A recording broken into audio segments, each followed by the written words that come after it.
Hi guys, amazing na buhay. Andito na naman tayo sa Santa Maria, Bulacan, Barangay Parada sa Lindermere Feeds at bibili tayo ng mga 3 sakong dalak sa mais. Mag-stock na tayo kasi mas mura dito guys kaysa doon sa binibili natin na retail. So dito po ay 21 pesos per kilo, doon po sa retail ay 27 pesos per kilo. So malaki yung diferensya at malaki yung matitipid natin dito. Basta kukuha tayo ng maramihan para hindi po sayang yung ating biyahe. Yan, doon po sa nagtatanong, dito po sa Barangay Parada, pagka nandito na kayo, tanong nyo lang po yung Lindermere Feeds. Lindermere Feeds. Kilala naman po ito dito. Ano to? Haluan po tanong mga pagkain ng baboy, pagkain ng manok. Gumagawa po sila ng feeds. Yan, Lindermere Feeds. Ayan po yung entrance. Kulay green na gate, pero lagi pong bukas yan. Papasok po kayo dyan, and then makikita nyo na po sa bungad lang po yung parang pinaka-receiving area nila. And doon na rin po may opisina, puro parang cashier. Doon po kayo makipag-transaksyon. Ayan. Lindermere Feeds guys. Meron din po silang molasses dyan. Doon po sa mga naghahanap ng molasses. And yun nga, yung dalak sa mais po dito ay 21 pesos per kilo lang. Yeah, so tara guys, bibili tayo ng dalak sa mais. And magtatanong ako kung meron silang murang layer feeds dito para sa ating Decal Brown. Yan, tara guys.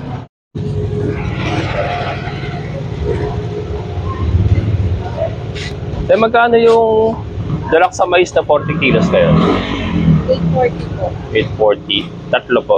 Tatlong 40 kilos. Yung itong layer feeds nyo, mash po ito. Opo. 1.6 yung 50 kilos. Opo. Ito yung pampaitlog ng yung white leghorn. Opo. Yung na lang po muna, Okay. yung darak sa mais, 3.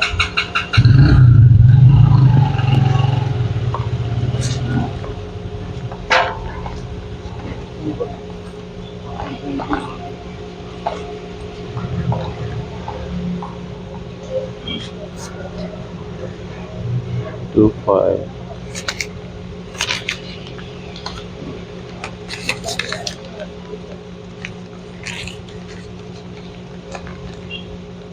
Diba? Kaya kayo po yung nag-vlog. Ha? Kayo po yung nag-vlog. Kabocals Farmer. Pwede po, ano pong page nyo? Kabocals Farmer po. Ano po po?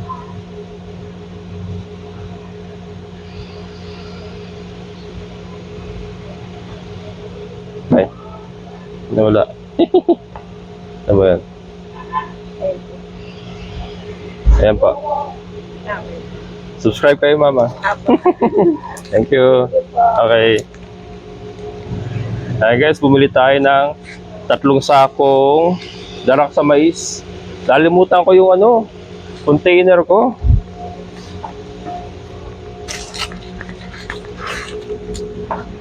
Ayan, sir. Pamadam na lang maganda, sir. Yan.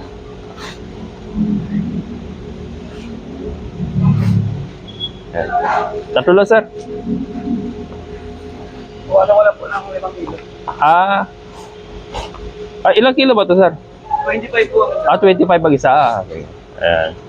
40 kilos kasing binili natin, guys. Kala ko sobra. 25 kilos pala isa sa ako. Ayan. Ayan, guys. Nabawasan niya. Bali, magiging 20 yan, sir. Apo. 20 kilos.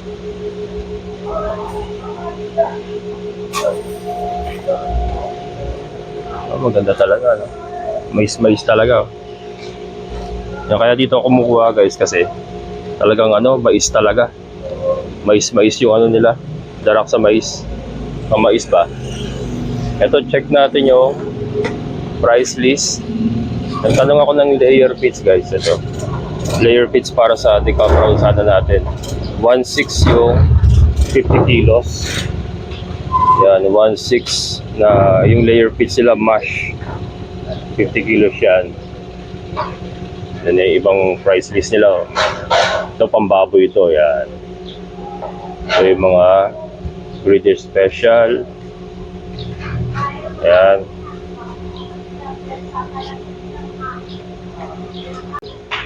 Lindermere Feeds to, guys. Yan na. Lindermill Feeds. Yan. Mas maganda to kasi madali kung ano to. Kasi malayo na yung ating entrada. Mas madali kung mabubuhat. Pag 40 kilos kasi mahirap. Yan, okay na to.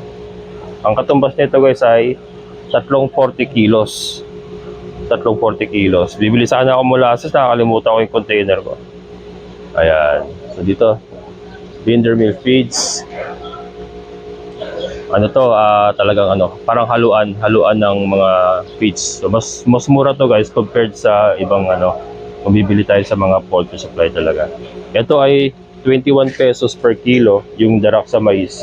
Doon sa kinukunan natin na retail ay 27 pesos per kilo. So biruin nyo yun, 6 pesos po ang natitipid natin sa 1 kilo pagka dito tayo kumukuha. Kaya ayun, nag-stock na tayo ng 3. Yan, so hanap tayo ng ano guys, pagtatanong ako ng duck layer.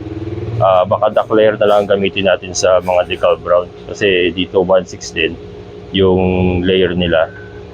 Try natin yung duck layer kung mas mura. Ayan, tara. Ma'am, thank you. Hi guys, dito naman tayo sa Pampalay proper, sa retail store na binibili natin ng darak sa mais saka iba pang kailangan natin sa ating meat farm. Tanong natin guys kung magkano yung duck layer feed sa kanya. Ayan, naiwan ko to eh. Kaya pala taka ako, kulang ng ano eh. May duck layer ka? Dami. Yung ano? Duck layer na ano, yung ordinary lang ah. Yung binibili mo yung carbomid. Duck layer ba yon? Okay. Hindi, kailangan, yung layer talaga kailangan ko eh. Wala kayong duck layer talaga? Ang pulit developer. O, developer siya eh. CMP Corp ka na lang. Ha? CMP Corp mo lang. Hindi, naghanap pa ako ng mura. Mura kasi yung duck layer, wala ka doon. Wala. Yung order kita. Ah, magkano ba yun? Siyempre, hanap Nag-PM ako sa'yo, na-receive mo. Hindi. Tinatanong ko kung may duck layer ka.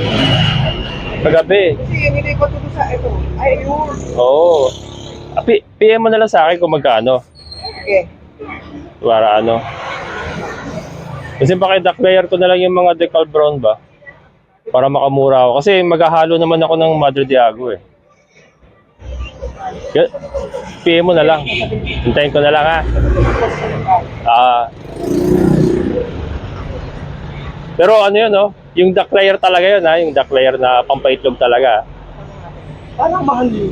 Ha? Parang mas mahal. Alam ko mas mura yun eh. Kasi may mga nagsasadya sa akin, duck layer daw gamitin ko eh.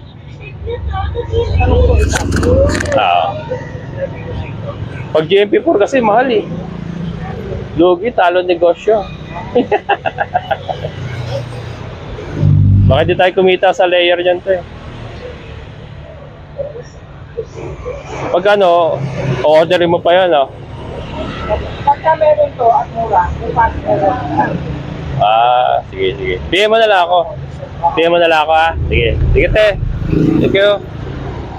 Ayan.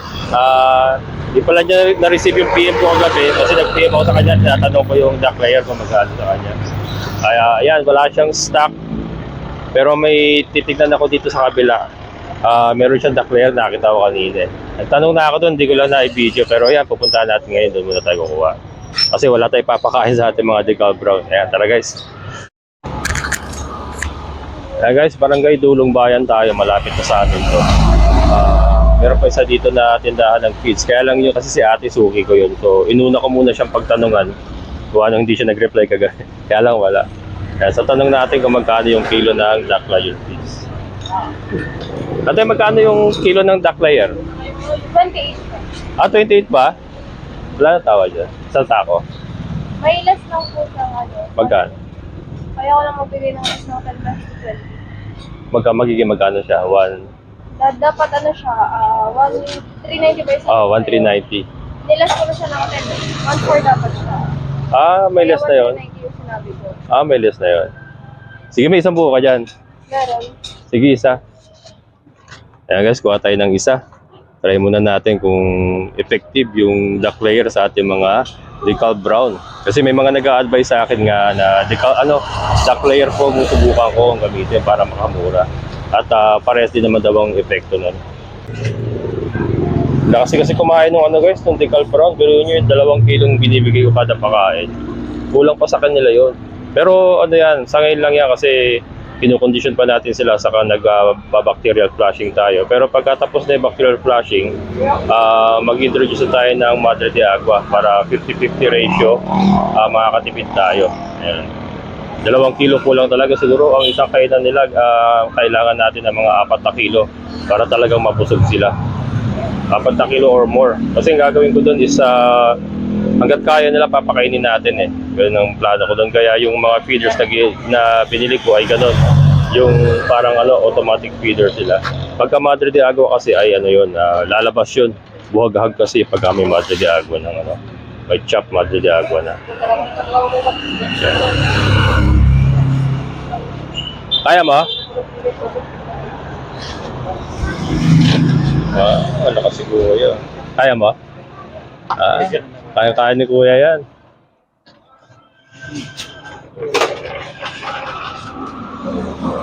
Ayan yung pampaitlog talaga, no? Yan. Sige, patong mo na lang sa ibabaw. Kahit sa bandang unahan, yan. Oo, okay lang yan. Kapote lang naman yan. Kaya mo dalawa?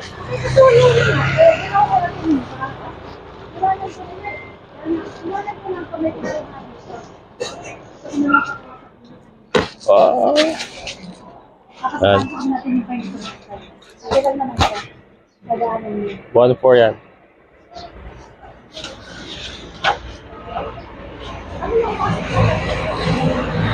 Okay. Black layer pellets. Pampaitlog. Thank you. Yes.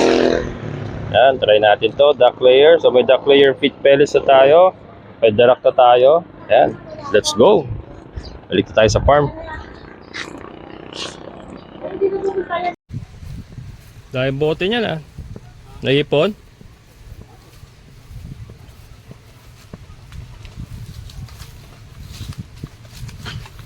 Hindi ba yung mga basag? Hindi ba yung mga basag? Hindi kaya makasugat? Hindi mo wala basag, no? Hindi ba mga basag yan? Mga po yan eh. Ano nangyari dyan? Ba't naipon? Ay, galing sa Ibasiya, din nila. Akala ko sa tindahan nyo?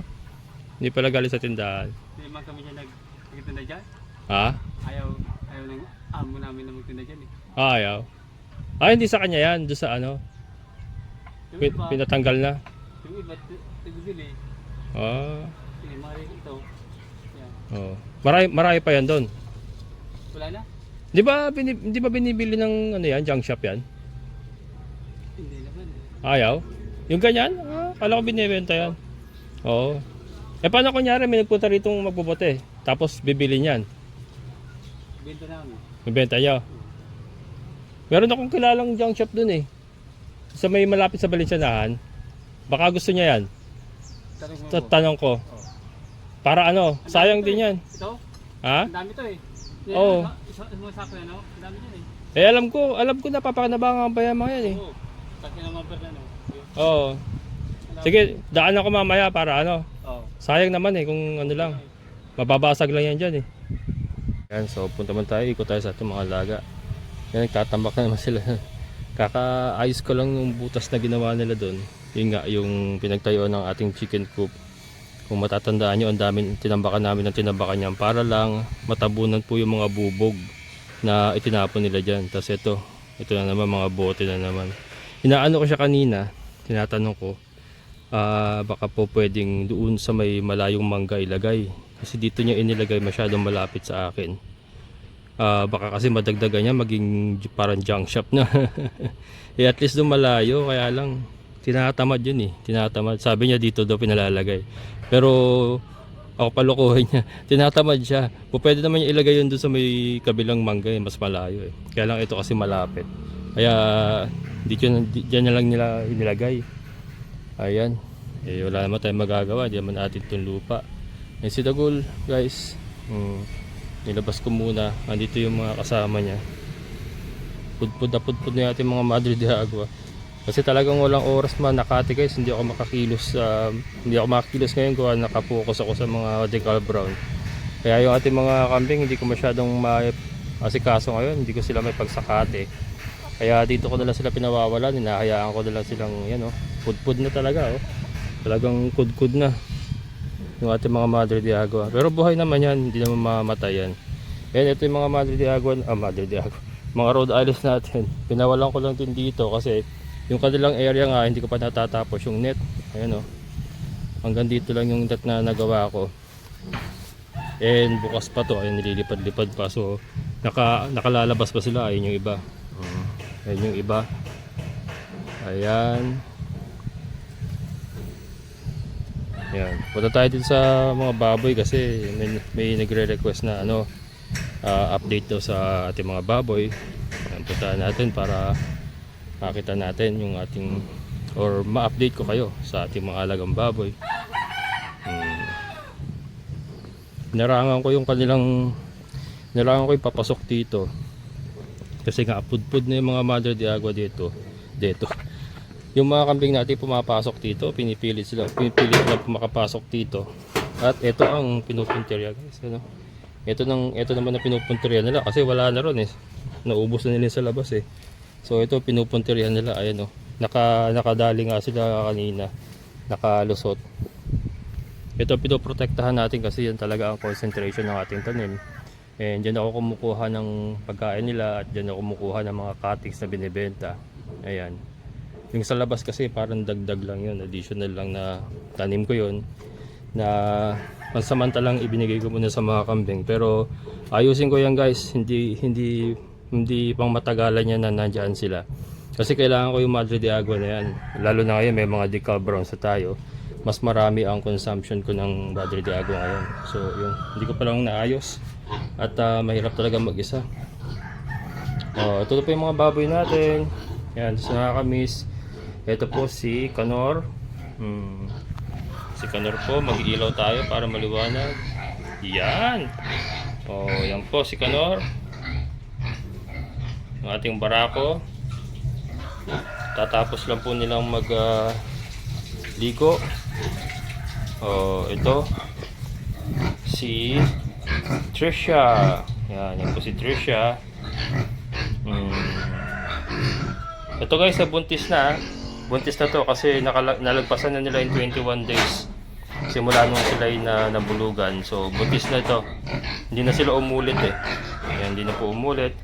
So mag-expect po tayo ng mga big siguro by next year. Kasi 114 days yun from the time na nabulog sila. Mga anak yan, 114 days. Sakto yan, subuko na yan. Ma-delay man yan ay araw lang, mga 2 days lang, or lumagpas man ay 2 days lang, mga ganun lang yan. Yan. Si Kimberly and si Kimberly. Ito pala si Kimberly, ito si Trisha. Yan po si Trisha. Trisha. Hi ka muna Trisha. Hi muna Trisha ko. Ayan o. Buntis na yan. Ayan, ito si Kimberly. Kim. Ayan guys, yung ano niya. Yung kanyang kuko. Buo talaga. Mule foot guys. Mule foot.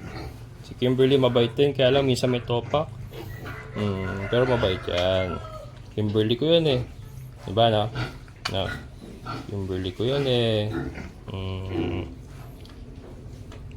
Yan. Malaki na rin siya oh. Maganda na rin ang kanyang katawan. Yan, malapit na rin yan. At naaabot na niya yung yung pader. Siyempre yung ating reyna, prinsesa, kamahalan. Si Basha. Ayan. Huwag magaway.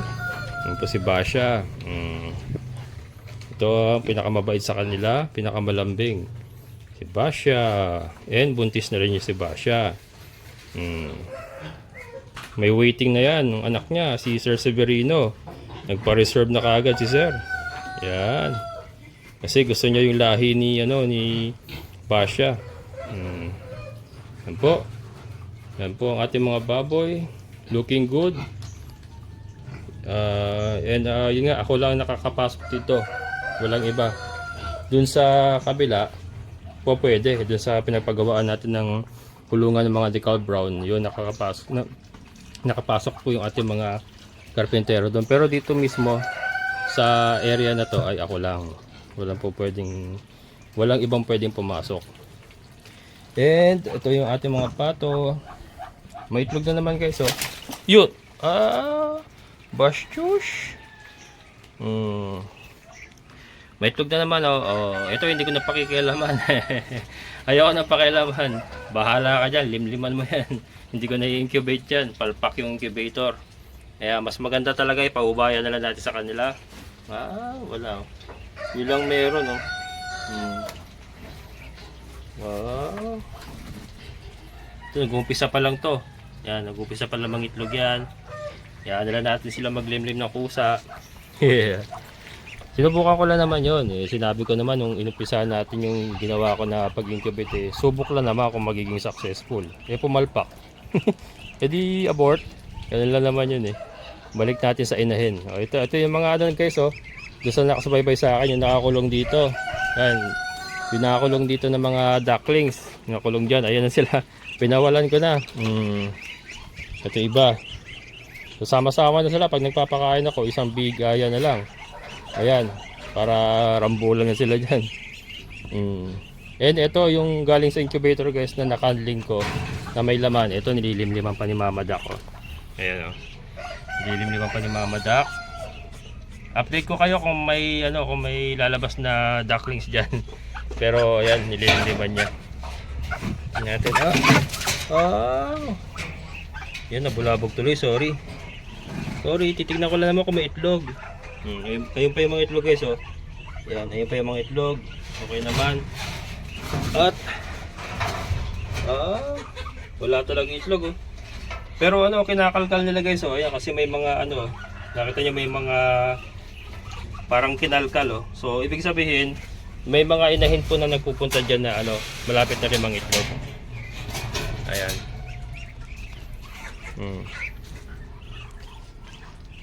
Dami na natin Muscovy duck. Yan ko lang dumami yan. Ito yung nandoon nakakulong sa may kulungan ng kambing. Nilipat ko na rito para maluwang sila. Ito yung combination ng Shamu at saka ng Kabir. Ayan yung mga Shamu natin. Lalaki na bilis na lumaki. Ito yung mga 1 month mahigit, 1 month and going 3 weeks. Yan, 1 month and going 3 weeks po yan. Ito yung mga Shamu. Yan. May kasama sila dito si Pilantod, yung mas malaki na Pilantod. Ano ba yan? Yung sa dulo. Yan, sinama ko na rito kasi binubugbog siya dun sa kabila. Binubugbog siya ng mga kasama niya. Ito yung mga kasama niya talaga original mga kapatid niya to ito po ay naka wet feeding na to mga to pati yung 1 month and 3 weeks na yun naka wet feeding na po yan. Ayan, and getting ready sa paghahalo ng Madre de Agua. Ayun guys, pinaplano kong maglagay nila ng isang area para sa kanila. Pagsasama-samahin ko na lahat ng manok. Pinaplano ko dito ko pinaplano, lalagyan ko ng net. So pagsasama-samahin ko na yan, gagawin kong chop suey. I-chop suey ko na guys. Hindi na tayo masyado mag-concentrate kasi sa breeding ng mga sisig. Ang plano ko nga ay egg production na. Mag-concentrate ako sa decal brown. Pero hindi natin iaalis itong mga kabir, itong mga Shamu. Hindi natin iaalis yan. Kaya pinaplano ko nga dito, gagawa tayo ng area para sa mga chop suey. Ibig sabihin, halo-halo na sila dyan. Yung mga tandang lang na agresibo na nag-aaway na, yun ang iaalis natin. Pero all the rest na po pwede pa magsama-sama ay plano ko dito sa area na to. So lalagyan natin ng net, isasara natin, hatiin lang muna natin. Total yung mga Muscovy duck naman ay hindi pa naman ganun karami. Hatiin ko lang muna to, madali lang naman tanggalin yung net pagka kinailangan na ng mga Muscovy duck. So yun po ang plano. And yan po yung update sa ating mga alaga. Ito mga barako natin na ito kasi mga naka-standby itong mga to mga rooster to na Kabir pure. Sila po yung gagamitin natin sa ating mga dumalaga na anak ni Bogart, yung ating isang pure Kabir na rooster yung tarayo na nandoon sa may bungad. Lahat po ng anak noon ay ito po ang gagamitin ko. Ayan, katulad ng ito, binigay ko na nga rito Kasi nga wala na rin akong kulungan. So pinagsama ko na sila. Ito yung unang-unang dumalaga na kabir na na-produce natin. And kumakakak na yan. So binigay ko dito kay Kirat. Iisa mata niya, di bulag yung isa. Pero ayoko i-alis, yung laki kasi. Ang laki nito mas malaki siya rito. Kaya ayoko i-alis. May isa pa naman mata. Siguro makakasampa pa rin kahit iisa mata. Tignan lang natin. Nakakawa rin naman katayin kung ano. Ayan. Ayan po. Ayan, yung ating mga Madre de Agua ay kinakapos na rin ako. Ayan.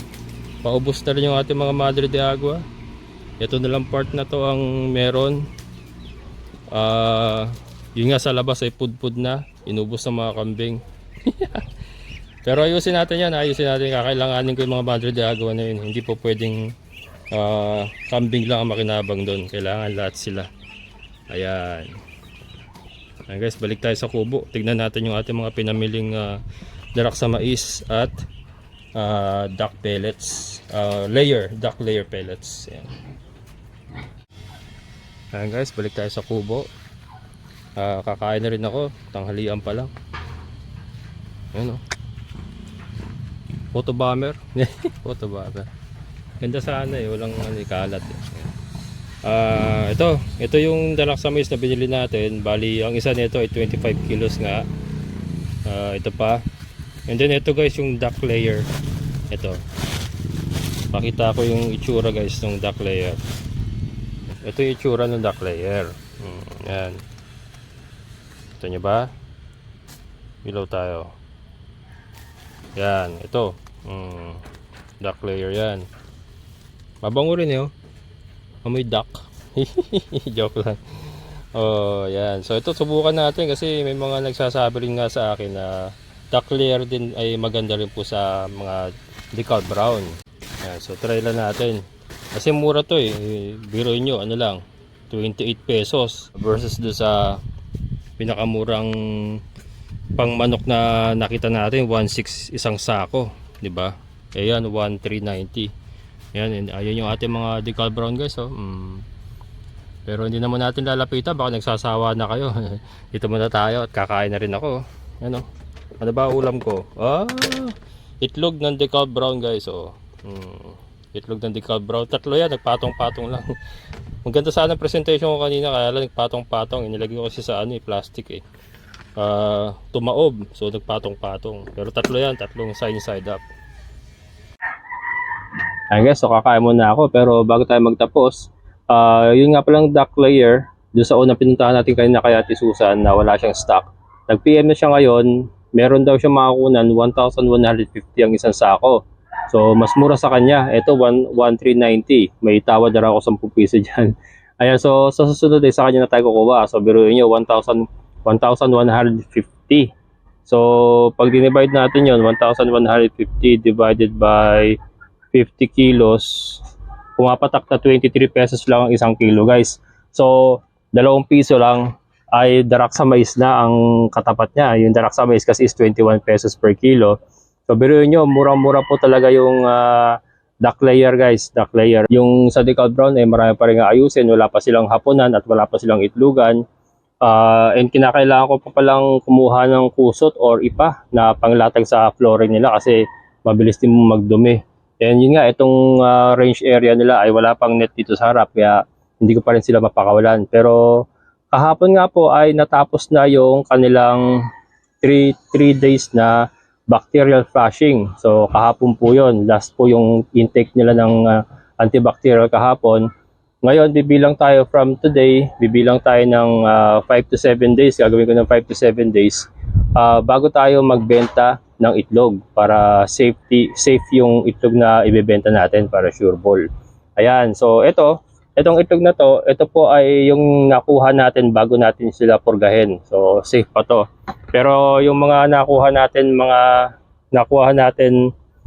na itlog nung napurgahan sila at habang ginagamot natin sila ng antibacterial ay hindi muna natin gagamitin yon. Ayan, so hanggang dito na lang guys. So maraming salamat. Shoutout po muna tayo. Shoutout po kay Sir Mon Vitor from Saudi Arabia. And kay Sir Emerson J. Obra Ibacara from Agusan del Sur. Ayan, shoutout. And syempre sa lahat po ng mga solid ka-vocals, shoutout po sa inyo. And eto guys, gusto ko lang po uli magpasalamat sa isa po sa ating subscriber. Lagi po siya nakamonitor sa akin. Ako po talagang natatouch kasi talagang willing na willing po siyang tulungan ako from yung pagkakaalis nga po natin doon sa unang lote, tumutulong na siya. Hanggang ngayon, siya po ang nagpagawa guys ng ating chicken coop, and siya po ang nagbigay sa atin ng puhunan para po makapag-start tayo ng Decal Brown na business natin. So yan, maraming salamat po sa isa po nating kaibigan, subscriber from US, California. And sir, maraming salamat po, and God bless you po. Gagawin ko lahat ng makakaya ko para maging successful po ang project na ito, para hindi po masayang ang inyong itinulong sa akin. Yan. Maraming salamat. And sa mga silent viewers ko po, kung nagugustuhan po ating mga content, sana po mag-subscribe na kayo. And then click nyo lang po yung notification bell para ma-notify kayo sa mga bagong videos na upload ko. Hanggang dito na lang guys. Maraming salamat. Muli, ito ang inyong ka-vocals farmer na nagsasabing sabay-sabay tayong mangarap, magsikap at higit sa lahat ay kumilos, at siguradong uunlad ang ating amazing na buhay. Bye-bye!